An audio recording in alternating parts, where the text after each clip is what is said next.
What can we do to manifest the highest level of love as a human civilization? What can you do to manifest the highest level of love as a civilization? I thought I just told you.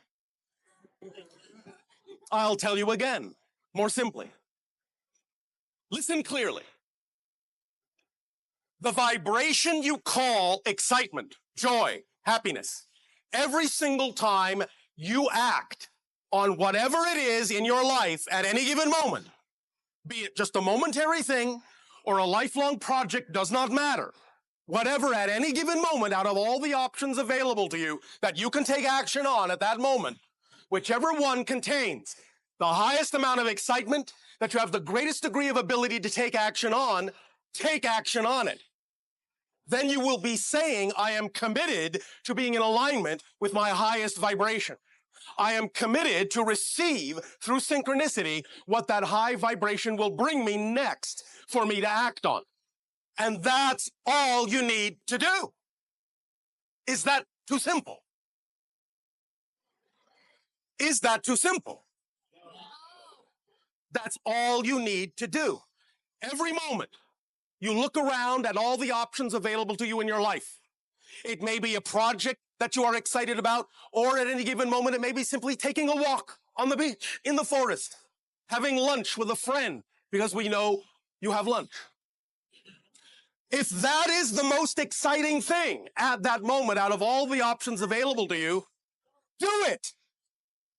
Because you never know what you're going to see, who you're going to meet, what you're going to hear. That may be the very thing you needed to hear, the very person you needed to meet that you would never have met had you not acted on that simple, exciting thing.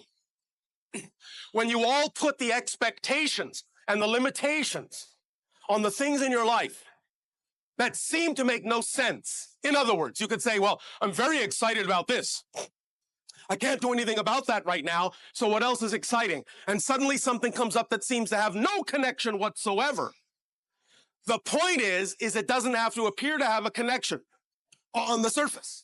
It's the excitement that tells you it is connected. Excitement is the thread to follow. Love is the thread to follow. Passion is the thread to follow. That's what tells you that these two events, while on the surface seemingly unconnected, are completely connected at such a deep and profound level that they are representative of what your truth is. And even though the path may seem to wind, by following your excitement, it is actually the straightest path, the easiest path to your true self. Does that answer the question? One moment. For the person that asked it, does that answer the question? Thank you.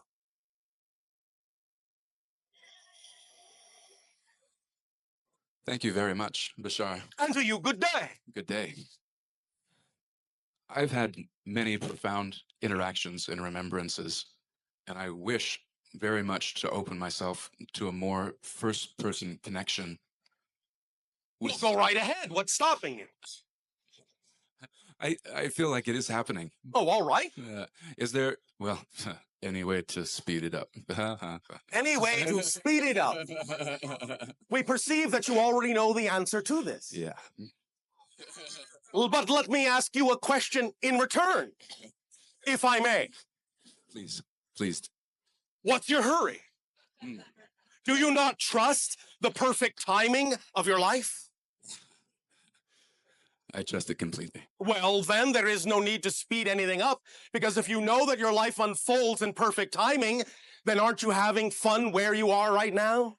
Yeah.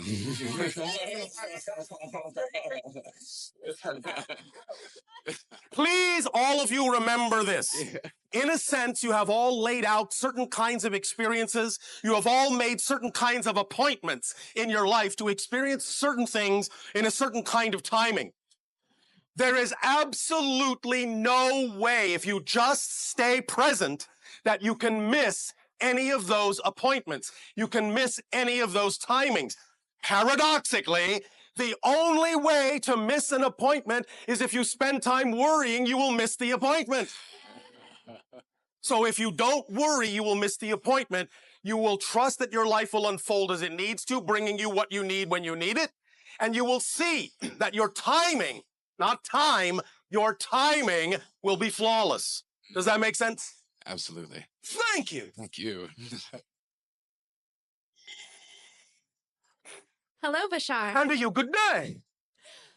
Um, so knowing that the physical reality is a reflection of what is inside, a universal approach from where you are, coming from in your time and space being here as well, then it is possible, my question, to be in all the different planets, say a university in any kind of study to travel to.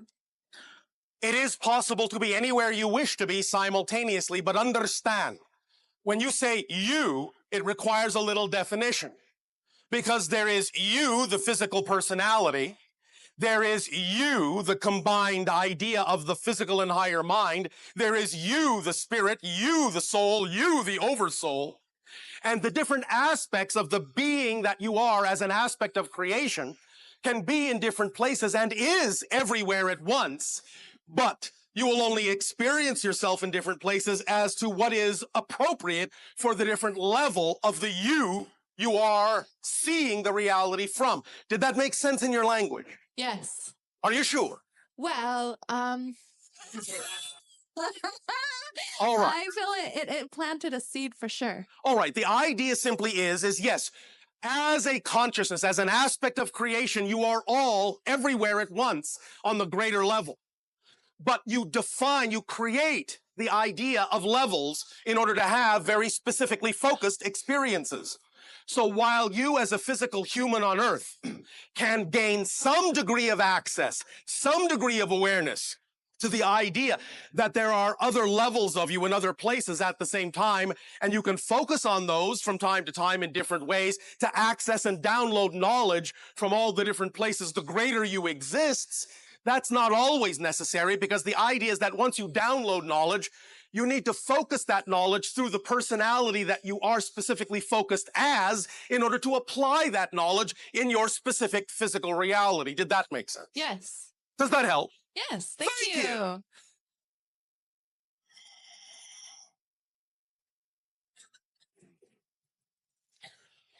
Good day, Bashar. I know you. Good day.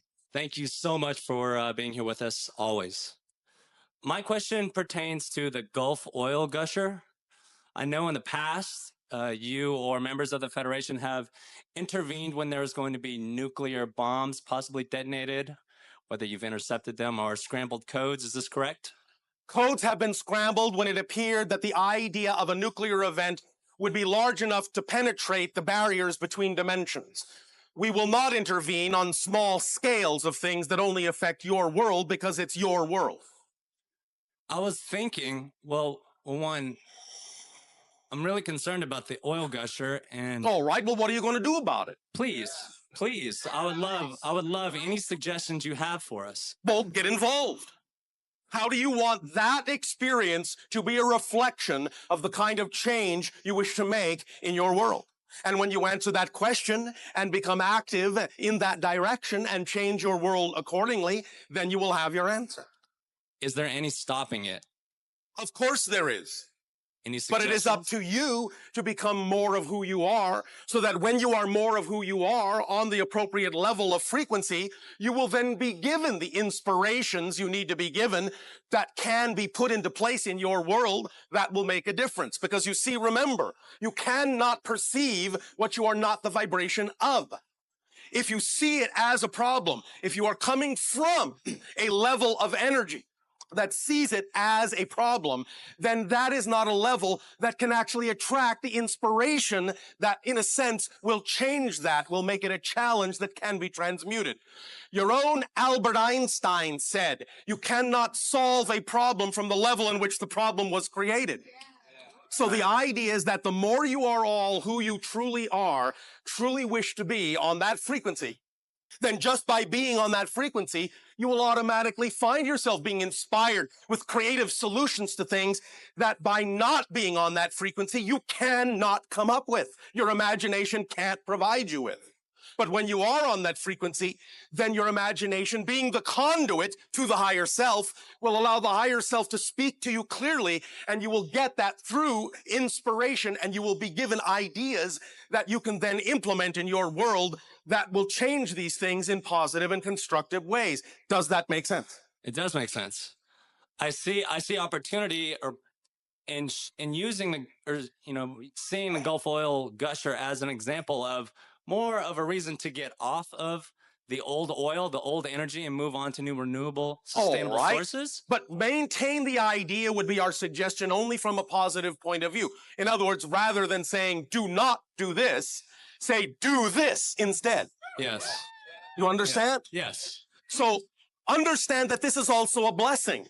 Because the more the old systems reveal their inadequacies, the more it will be possible for people to believe that something new is needed. Absolutely. Yeah. Does that make sense? Yes. All right. Yeah.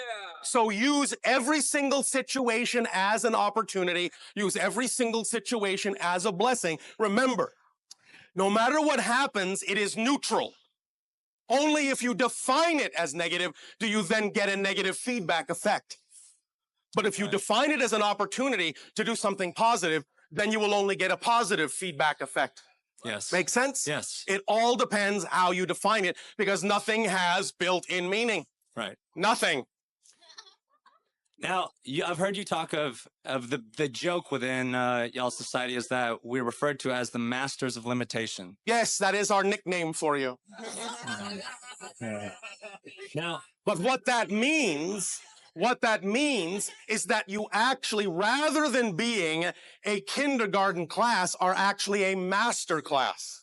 Because the idea is that if you can choose to incarnate on a world with such a heavy degree of limitation and darkness and still find a way to turn that into freedom and light, then that takes mastery. right.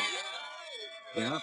So, we call you the masters of limitation, not in any derogatory way, but as a true recognition that you have to be a very strong spirit in order to have chosen to be born on earth during this age of transformation. Now, is there any one particular systematic or fundamental thing that is in our environment around the world that could be responsible for causing us to grow up with a limited point of view that we could alter and change to where we can grow up in a point of view of mastery, of abundance, of There is no longer expansion? at this time on your planet, in this day and age, anything at all that is responsible for any situation in your life but you. Mhm. No outside forces exist. There is no such thing as an outside force. The idea is that there is no outside. Do you follow? Yes. So the more you recognize that there is no outside, then you can understand that change is within you. Now, let us tell you, shall we say, the specifics about how this exactly works. Because you are not ever, pay attention, you are not ever actually changing one thing in your world. You never change anything but yourself. But when you change yourself in a certain way, what you do, here it comes, what you do is you shift to another parallel Earth reality that is already more representative of the change you made in yourself. The other Earth still exists, but you no longer are focused in it. So you never actually change the world you're in. You shift yourself to another already existing Earth reality that is more reflective of the vibrational level you have changed yourself to. That's how it works. And that's why you don't have to worry about trying to change someone else or something else. All you need to do is act like the energy of the world you prefer to live in, and bit by bit, you will see yourself faster and faster shifting yourself into all the parallel realities that are more and more representative of the frequencies that you are raising yourself toward. because they all exist right now. Already, right now, there is the earth you prefer to live on. It's all a matter of you becoming a citizen of that earth, not changing the earth you're on. And so would that message be applicable to, say, a tribe in Africa that absolutely has nothing, no It is resources at all? applicable to everyone because that's how reality is created. Remember, there are individual choices. There are also group choices. There are soul families that choose to experience certain things for certain reasons. And sometimes what you may define in a negative way can actually be serving a positive purpose. So you have to be very cautious about how you choose to define someone else's experience if you're not actually walking in their shoes. Or you did not make the soul choice they made that they know they made for a reason. You understand? Thank you.